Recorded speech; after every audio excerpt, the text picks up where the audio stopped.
महावीर पुनले काम गर्नु सक्दैन, केही पनि गर्नु सक्दैन भनेर प्रचार गरिरहेछन् यहाँ गाउँमा।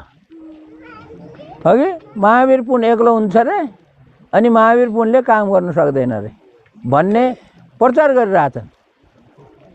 अब तपाईहरुलाई म के जानकारी दिन्छु भने, म सांसद जितेर संसदमा गएपछि म एक्लो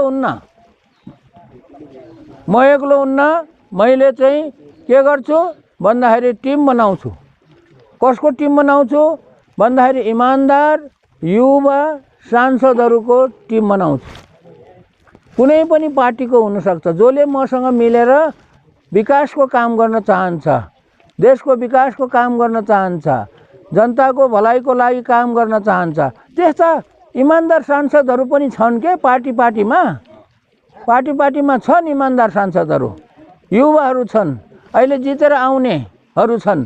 त्यस्ता युवाहरूसँग मिलेर अनि छलफल गरेर देशको फाइदाको लागि, जनताको फाइदाको लागि काम गर्ने हो। त्यहाँ संसदमा गएर टिम बनाएर मैले राजनीति गर्ने होइन।